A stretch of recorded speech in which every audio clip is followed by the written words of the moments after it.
Gonzalez's study of the Earth's habitability led him and colleague Jay Richards to expand the scope of their research.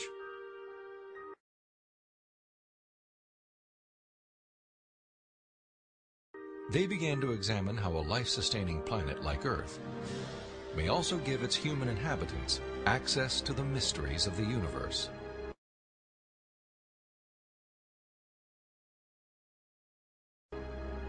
I don't think there has ever been a time in the history of the human race in which at least some people haven't contemplated these questions.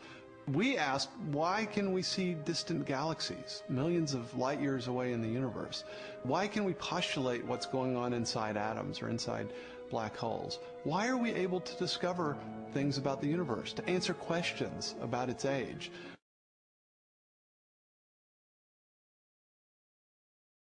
For most scientific discoveries that we're able to make, these sorts of things can't be explained in terms of the survival of the fittest of our distant ancestors.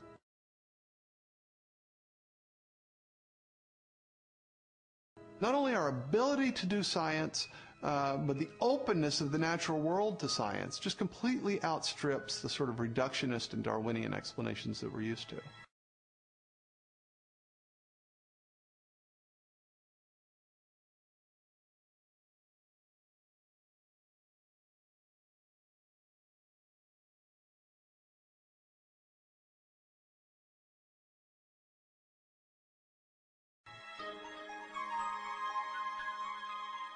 In response to this evidence, Richards and Gonzalez have argued that our ability to make scientific discoveries is no fluke or accident.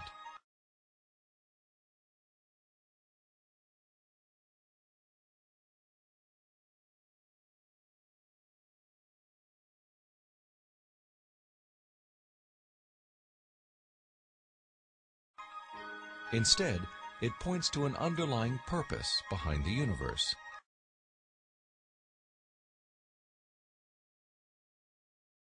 It is actually designed for discovery.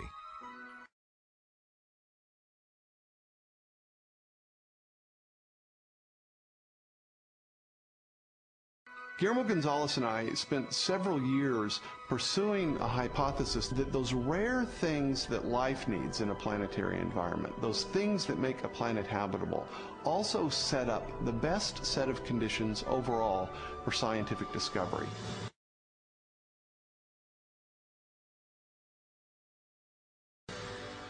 There are many examples of this correlation, including our planet's oxygen-rich atmosphere, both a critical requirement for our survival and a transparent window that allows us to explore the distant universe.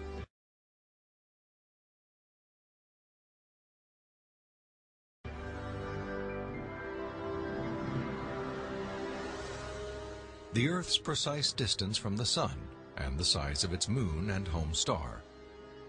These factors not only control our planet's temperature, axial tilt, and the movement of its tides, they also ensure perfect solar eclipses, phenomena that have provided scientists with invaluable data about the composition of stars and the properties of light.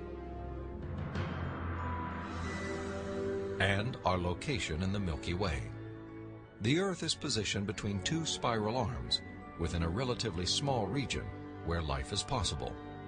As a result, we enjoy an excellent platform for clear, unimpeded views of our galaxy and the rest of the cosmos.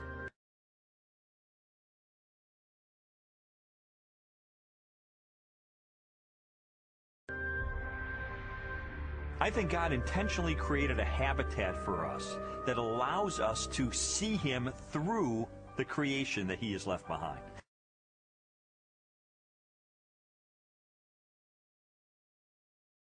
And this habitat is conducive for us to do scientific research. It didn't have to be that way, but it is. Why?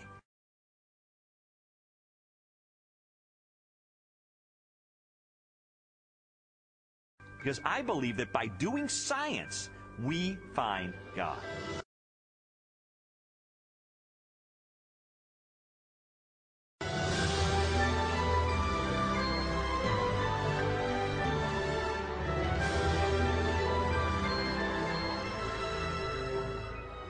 The final leg of Strobel's investigation transported him from the deepest reaches of the cosmos to the microscopic universe of the living cell and the science of biochemistry.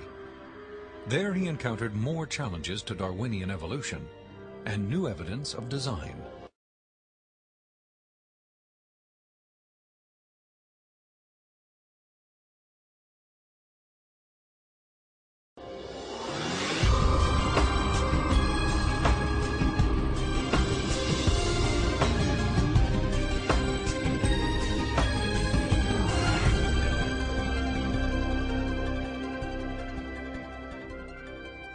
Throughout the second half of the 20th century, spectacular technologies revolutionized scientific understanding of the cell, the basic unit of life. During an interview with biochemist Michael Behe,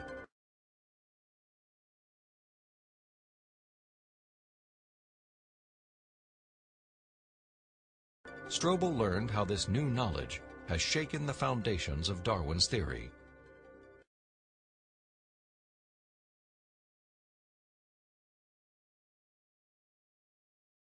In the 19th century, when Darwin was alive, scientists thought that the basis of life, the cell, was some simple glob of protoplasm, like a little piece of jello or something that was not hard to explain at all.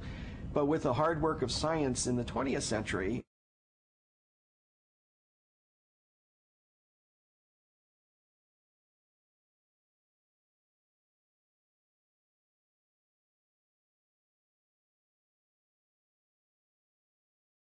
we've seen that the cell is far from simple. It's got very complicated molecular machines and things that are very resistant to Darwinian explanation.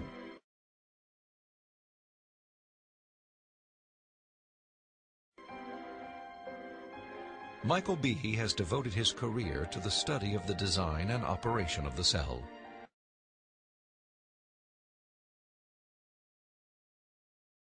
He has also written extensively on the biochemical challenge to evolution.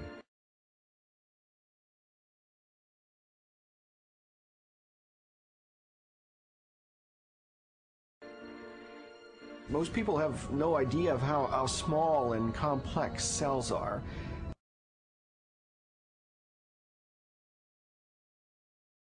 A typical cell from you or me, called a eukaryotic cell, is probably 1/10 of the size of the head of a pin.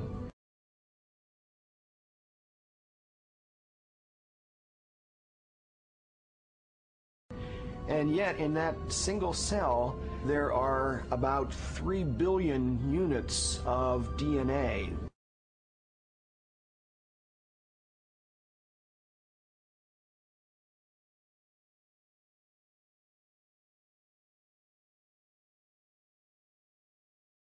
Making out the chromosomes, and those 3 billion units make the molecular machines of the cell, literally machines that make the cell work. With computer animation, we can enter the cell. Here, the staggering complexity of its molecular machinery is clearly seen. It's like going into an automobile factory. The factory has a large number of machines. The parts have to fit together in very specific ways to do their jobs, and if things go wrong, the cell is in big trouble.